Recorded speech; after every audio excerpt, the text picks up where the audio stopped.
एक समय की बात है, एक छोटे से शहर में एक सीधी और ईमानदार बहू रहती थी जिसका नाम रुचि था।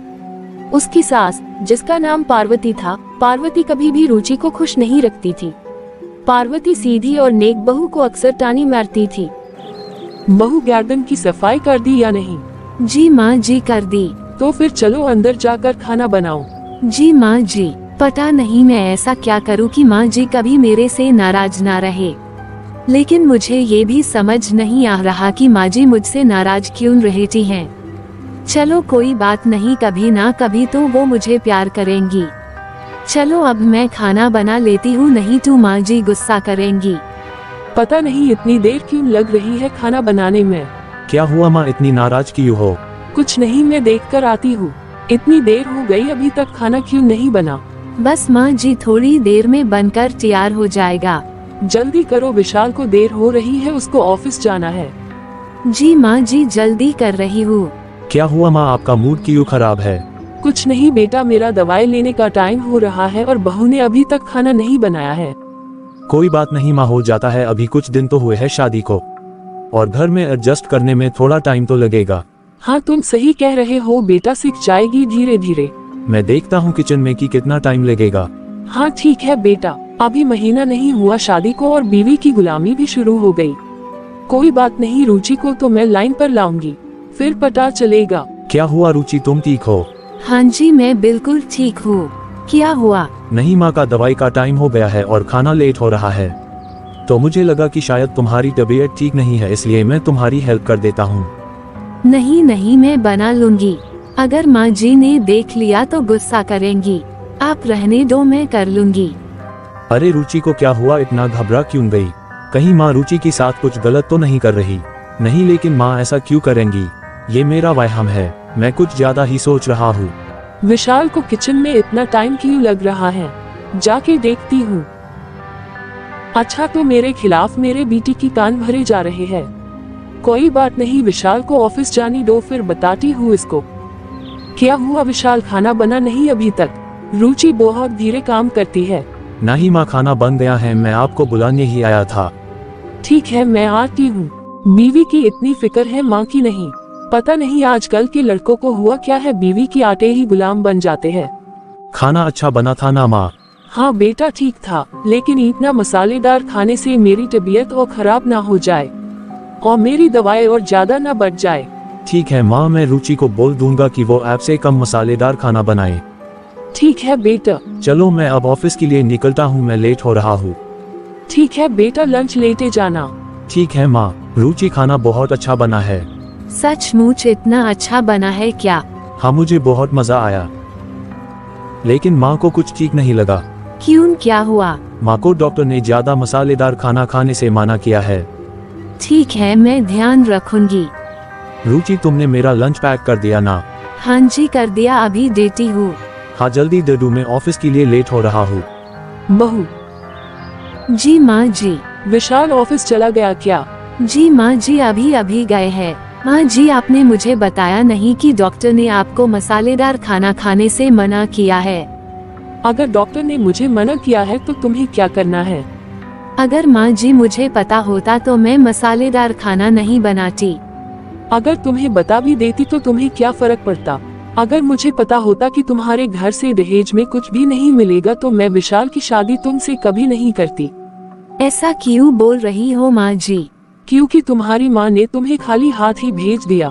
माँ जी, आप जानती हो कि मैं गरीब परिवार से हूँ और मेरे पिताजी भी नहीं है। तो मैं क्या करूँ? सबकी माँ बाप अपनी बेटी को शादी में सब कुछ तो देते हैं, और तुम्हारी माँ ने तो कुछ भी नहीं दिया। अब आप ही बताएं माँ जी, मैं क्या करूँ? जाओ अभी अपनी माँ के घर जाओ और अपनी माँ से मेरे लिए एक सोने का हार लेकर आओ, वरना मैं तुम्हें इस घर में रहने नहीं दूंगी। माँ जी ऐसे मत बोलो, मैं किसी भी तरह से सोने का हार नहीं ला सकती। हमारे पास इतने पैसे नहीं हैं। बड़ी मुश्किल से मेरी माँ ने लोगों से कुछ पैसे लेकर मेरी शादी की थी। फिर तो बात साफ है कि तुम्हें यहाँ नहीं रहना। नहीं माँ जी, ऐसा मत कीजिए। मैं कुछ नहीं कर सकती, या तो अपने घर से सोने का हार लेकर आओ, नहीं तो मेरे घर से निकल जाओ। माँ जी मेरे साथ ऐसा मत कीजिए। मैं कुछ नहीं कर सकती, या तो हार लेकर आओ, नहीं तो मेरे घर से निकल जाओ। ठीक है, मैं चली जाऊंगी, लेकिन याद रखना, इंसान के दिल में ईमान और प्रेम सोने से भी बढ़कर होता है। मुझे मत समझाओ, निकल जाओ यहाँ से। और आप सभी जल्दी से वीडियो को लाइक, शेयर और चैनल को सब्सक्राइब कर दो। अब मैं कहाँ जाऊँ? माँ के पास भी नहीं जा सकती। अगर माँ के घर गई तो माँ परेशान हो जाएगी।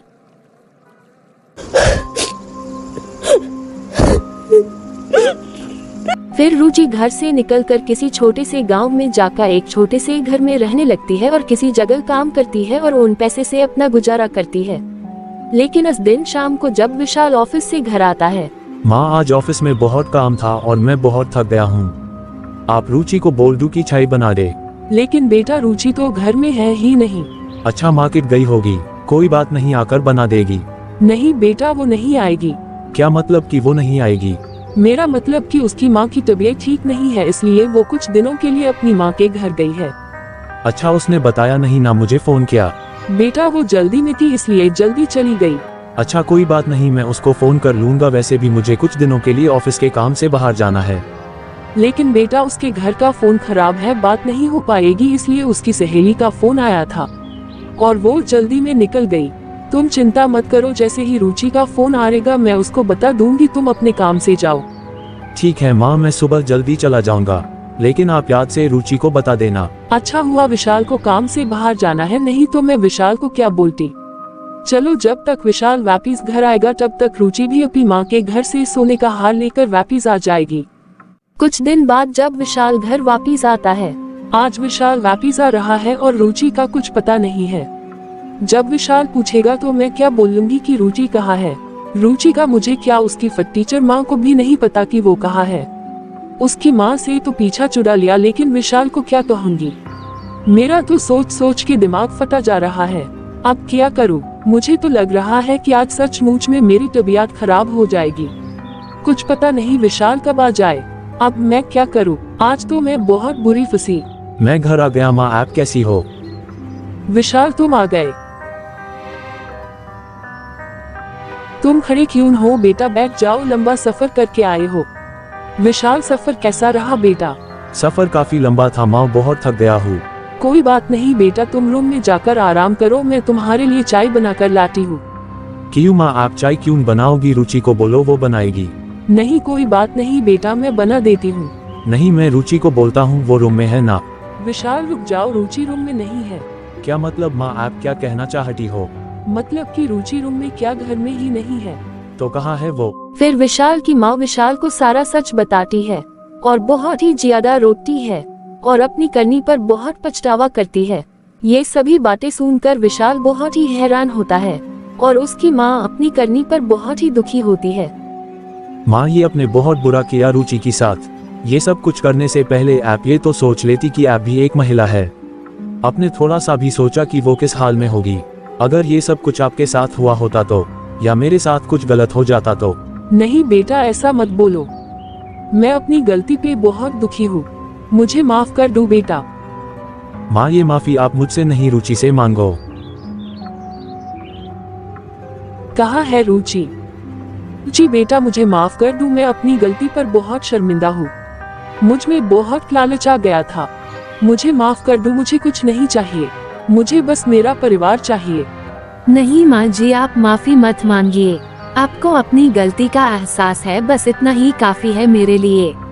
देखा माँ, आपने जिसके साथ इतना बुरा किया वो नहीं चाहती कि आप माफी मांगो। माँ, बस आपको अपनी गलती का एहसास है, इतना ही बहुत है। हाँ, इसलिए आप सब भी मिलजुल कर प्यार से परिवार के साथ रहे और कभी भी किसी के साथ बुरा नहीं करें और कभी भी परिवार को टूटने नहीं दे, हमेशा परिवार को जोड़ कर रखे। फिर हमेशा रुचि और उसका परिवार हंसी खुशी मिलकर रहने लगा। चलो, मैं भी अब आप सभी से विदा लेती हूँ, फिर मिलेंगे।